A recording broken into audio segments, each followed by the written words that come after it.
Committee meeting of the Board of Ed. Would everybody please rise and join us for the pledge? Flag. See if I can manage to hold the flag and put my hand over my heart at the same time. I pledge allegiance to the flag of the United States of America and to the republic for which it stands, one nation, under God, indivisible, with liberty and justice for all.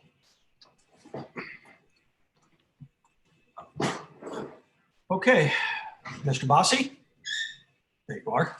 It's all yours. Can you hear me okay? Yep, you're good. So the agenda includes one main discussion item about the bond updates. Before I get started on reviewing each of those, are there any questions about the committee information items?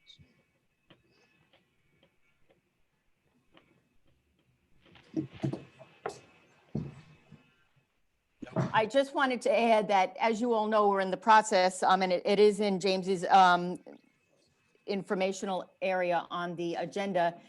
We are in the process of purchasing COVID-related supplies for September. They have proven to be much more expensive than anyone anticipated. I know that James had gone ahead and made a purchase or was about to make a purchase for 2 months of hand sanitizer. Alone is going to cost us in the neighborhood of $50,000. I don't want to misspeak, James. Is that correct? Yes, around 20 to 25 per month, depending on use. That's just for the hand sanitizing in the classrooms if we go that route.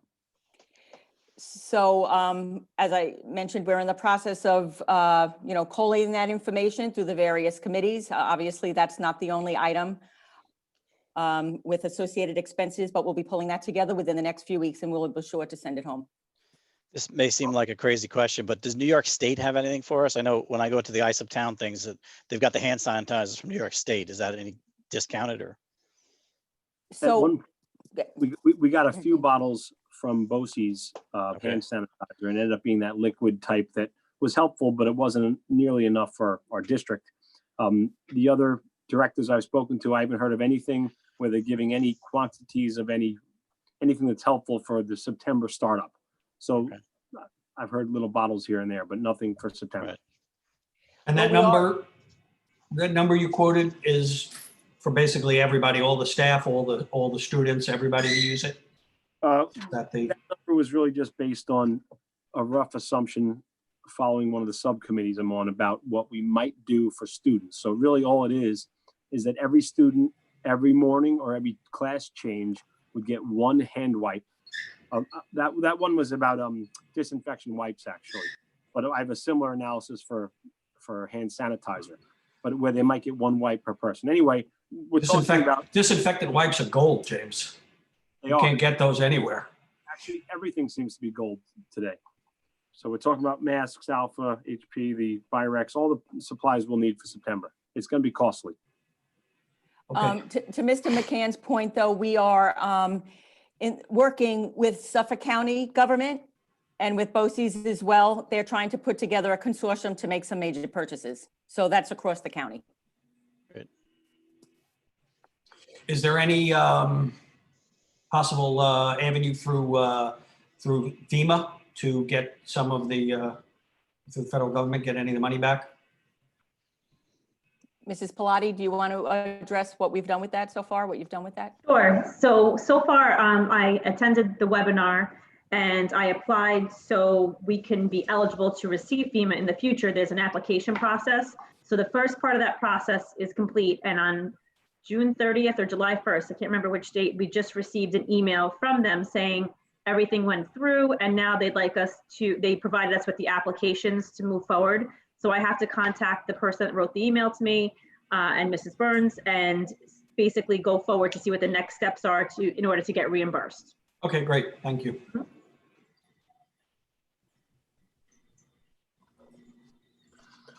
Okay, so I'll get into the bond update then. We have a number of projects that are in motion right now.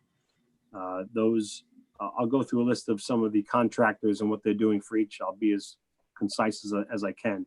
But effectively, we have the phase 4B projects in action, and we have the phase 5 projects. Of all the projects, the only ones that are really expected to go beyond September or beyond the end of the summer are the planetarium project and the Udall Family and Consumer Science Room renovation. Those two projects will take up until November even, or even December at the worst case scenario for the planetarium. Also, I should note that the Udall project is not a bond project, but we've been following it like one of the bond construction projects.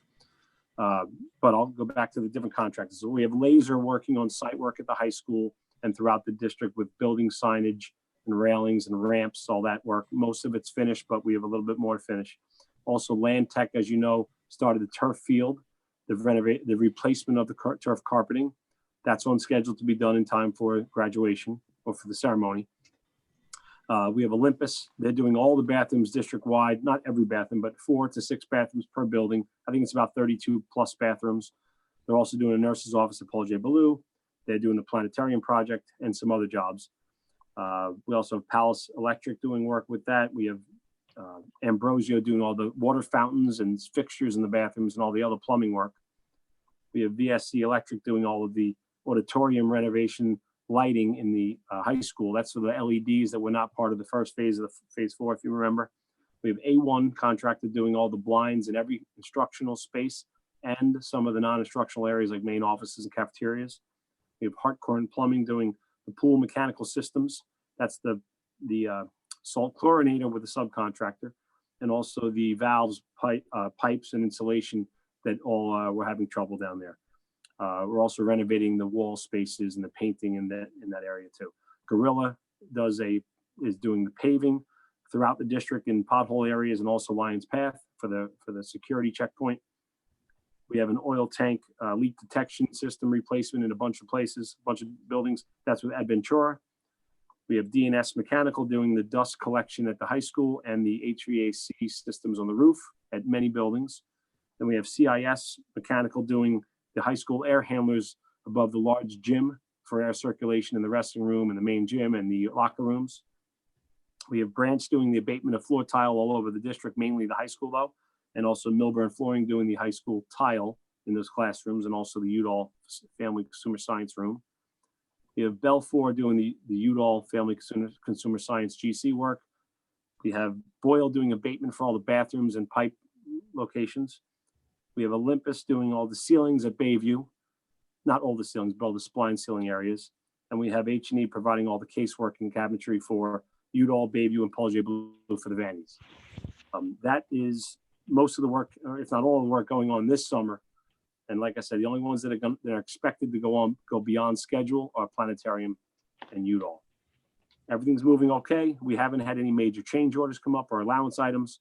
A few minor things here and there, but overall we're in good shape following the budget. Any questions?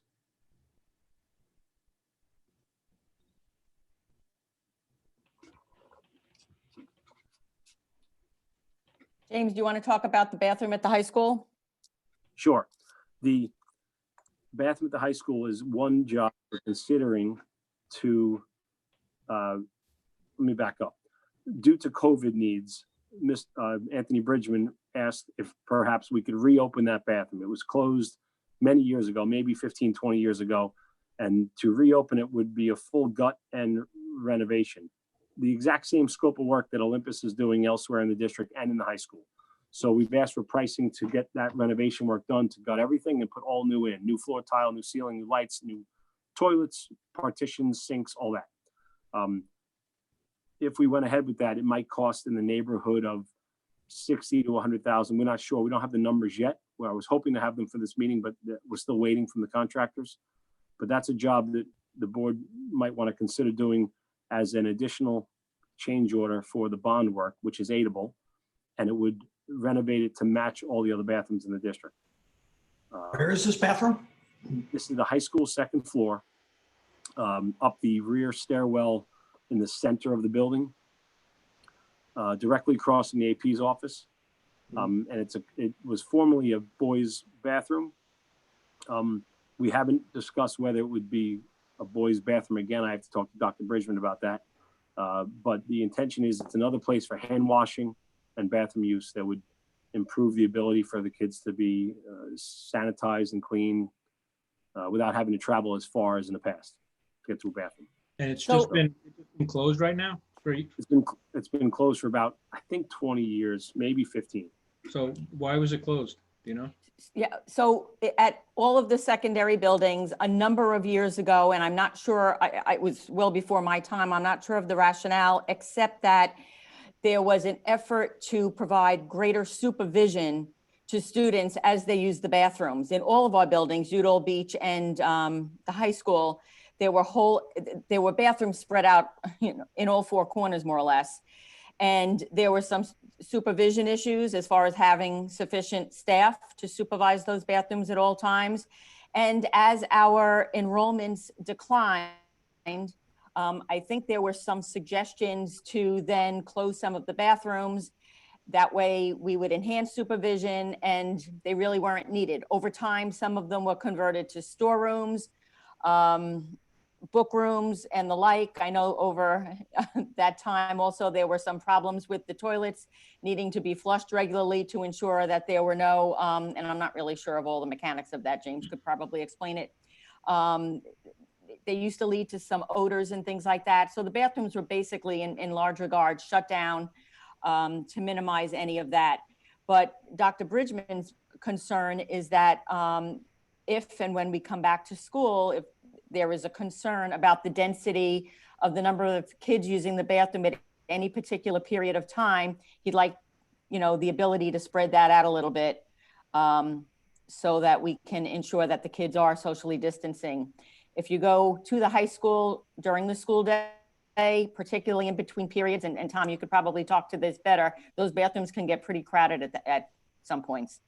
So I think it's just looking to provide a little relief in that regard. You're Okay, exactly and right about the staffing. That was a big issue, The staffing, right? ma'am. Yeah, And he'll provide for the staffing, the supervision. we'll have to figure it out. Okay. Okay, let's get the price. I mean, anything we can do to, alleviate overcrowding would be a good thing. Okay, I will. Is the head by cafeteria C back operational again? That was down for a long time. Sorry, the bathroom. Which one? Cafeteria C, the one outside in the foyer there? Yes, sir. Boys gym over there. Yep, that's back in service. It was out of service while we renovated it. It wasn't a complete gut. That was a short-term repair, and this summer it's all being fully gutted and replaced. Got it.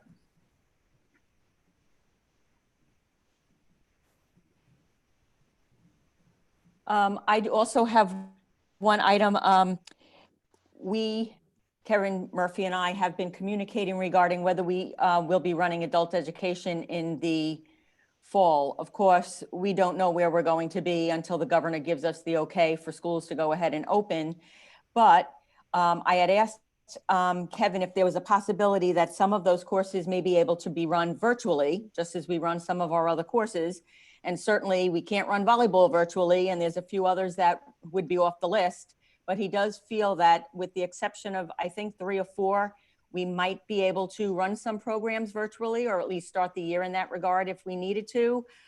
He's looking to add a few very interesting programs as well that could be done in that on that platform. So I was looking for the board's guidance as to whether we should proceed in that regard. And he thinks he can get enrollment. Yes. Is there a Okay. cost associated with that group? Most of it, I think it ends up being self-funded more or less. Yeah, the concept is that it's supposed to be self-sustaining. Okay. I'm not in So we favor do of it. approve, Mr. Murphy, and we do approve the instructors. You'll see it on board agendas as the year goes along for all 3 of the sessions, but it pays for itself. Yeah, that's why I asked about the enrollment. Go ahead, Anne Marie. I'm not in favor of it. I think we need to focus on our student population and reserve all the facilities that we have for them and not divert any cleaning, any potential exposure that's unnecessary of adults coming into the building that we then have to trace back that aren't our population. It will continue next year, and you're going to get off on the right foot. Focus on the student population, our youngsters. Adult ed will come back next year. And, and we agree. I'm wondering whether we could run these programs virtually. And we could keep them out of the building for the year then, if that's what we decide to do. I mean, I'm okay with a virtual, if you Yeah. can get an enrollment for a virtual course. I just don't see the benefit for us opening up the building to anybody who doesn't need to be in the building. We agree 100%, I think. I think I'm representing all of us. We agree with you. Correct.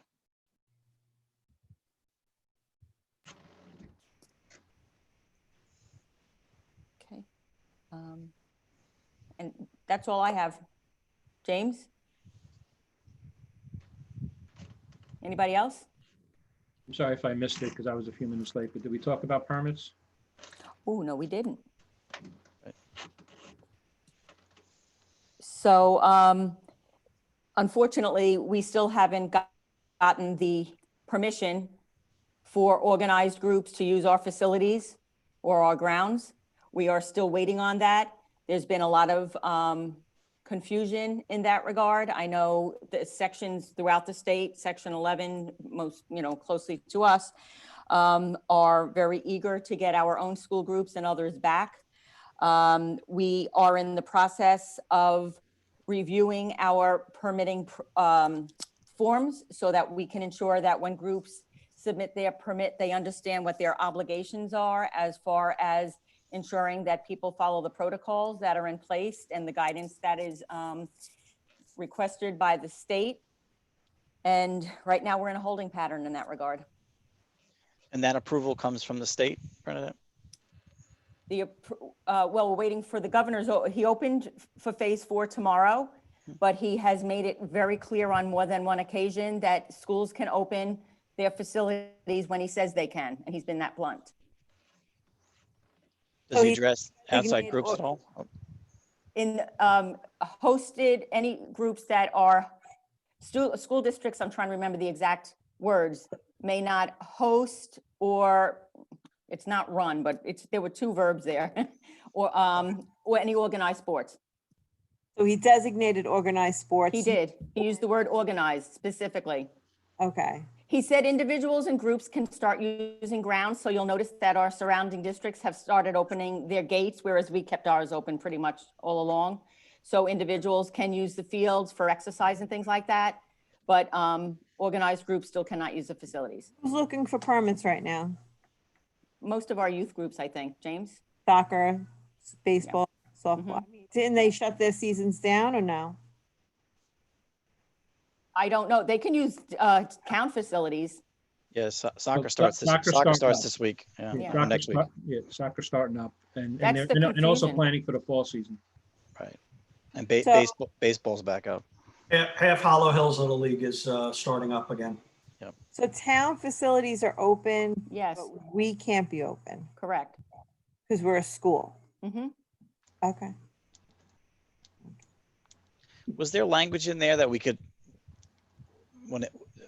outside groups could use it, we just couldn't, they couldn't be school sponsored? There was kind of Hosted. They use hosted. the word hosted. Okay.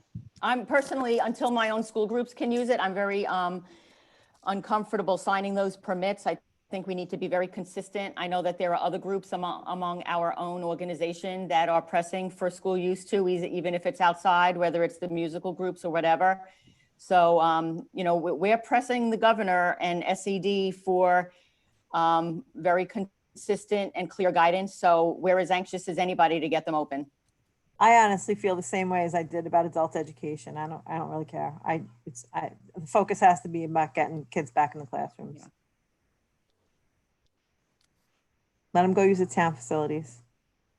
So Bernadette, you specifically asked for further guidance on this? Yes, all of Okay. the, NISCUS has, Suffolk Soups have, yes, we have.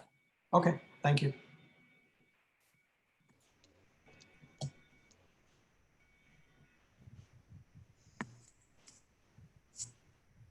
Okay, that's everything for B and G? And Bernadette, did we cover the facility inspections as well? Yes, that's just a informational item. So I think that was just when we brought NYSER on, or the New York State Insurance Reciprocal, we one part of the process was that they inspected our facilities, and that process is complete. It's probably one of the most comprehensive inspections that have been done. And I know James is very proud, as he should be, of, the information that we've gotten back. Anything that was brought to our attention for correction has been corrected. Okay. So we're in good stead there. Oh, and I know I'm on the wrong page, Bernadette, but Blue Ribbon School at the high school, man, I have to keep my mouth shut about that. Yes, Come on, you're killing me. Congratulations. thank you to everyone. Congratulations in secret. If that's Yeah, some, we'll make a more public announcement in the future, so maybe we'll just move on to the reorg meeting. I want a really giant blue ribbon on the high school. James, where are you, James? James, you got it? You're on mute. Can't hear you. I took myself off before. Yes, I'll see what we can find. A giant blue ribbon, James. Giant. If we're still in the middle of a part of that process, the tail end of that process, so we just need to make sure that it's official. I'm teasing. Official. I'm teasing you, Bernadette. I get it. I know, you know me. I'm just putting my order in. now. Official. Giant blue ribbon.